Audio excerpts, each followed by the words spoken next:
আজকে চলে এসেছি একটা মিনি ব্লগ নিয়ে। তো আজকে বানাবো আমি সয়াবিনের তরকারি। সয়াবিনটা দেখুন আমি গরম জলে সেদ্ধ করে জল ঝরিয়ে রেখে দিয়েছি। তাহলে এরপর রান্নাটা শুরু করব। আর এইটার জন্য মশলা লাগবে, আমি ছোটো ছোটো পেঁয়াজ আছে আমার কাছে, প্রায় 4টা পেঁয়াজ নিয়েছি, আর রসুন নিয়েছি, আর একটু নেবো আদা, একটা টমেটো, ঠিক আছে, আর কাঁচা লঙ্কা। এগুলো আগে মশলাটা পিষে নিয়ে আমি পেঁয়াজ রসুন আদা টমেটো আর লঙ্কা এগুলো সব কাটা হয়ে গেছে। এরপর এগুলো পিষে নিচ্ছি মিক্সিতে। কড়াই চাপিয়ে দিয়েছি, সর্ষের তেল দিয়ে দিয়েছি, একটু সয়াবিনটাকে ভেজে নেব, একটুখানি হলুদ দেবো তেলে,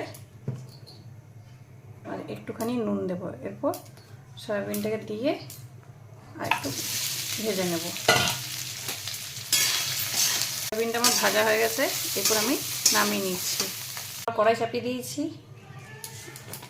তেল দিয়ে দিয়েছি, এখানে আমি দিয়ে দেবো গোটা জিরে, একটু গোটা গরম মশলা দিলাম, একটু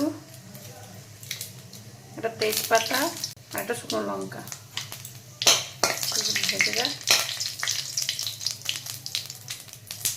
তারপর আমি দিয়ে দিচ্ছি যে পেঁয়াজ রসুন আদা বেটে রেখেছিলাম সেটা দিয়ে দিলাম।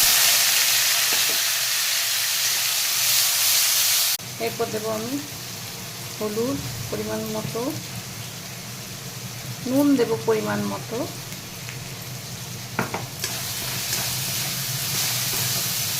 নেড়ে নিয়ে মধ্যে দেবো একটু জিরে গুঁড়ো আর ধনে গুঁড়ো, জিরে গুঁড়ো আর ধনে গুঁড়ো দিয়ে এরপর আমি একটু জল দেবো যাতে মশলাটা না পুড়ে যায়। এবার ওই টমেটোটা বেটে রেখেছিলাম সেইটা দিচ্ছি, টমেটো বাটাটা পুরো দিয়ে দিলাম, একটু নেড়ে নিই।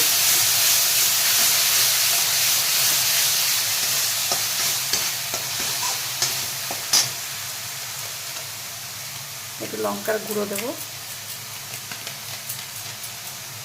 যাতে কালারটা ভালো হয়। দেখুন মশলা কষা হয়ে গেছে, তেলটা বেরিয়ে এসছে।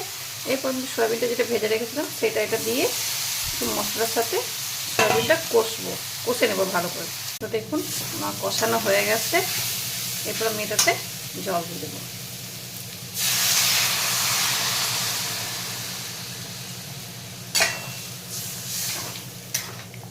দেখুন তরকারিটা হয়ে গেছে, ভালোভাবে ফুটেও গেছে, এবার আমি নামিয়ে নিচ্ছি। দেখুন আমার তরকারিটা হয়ে গেছে।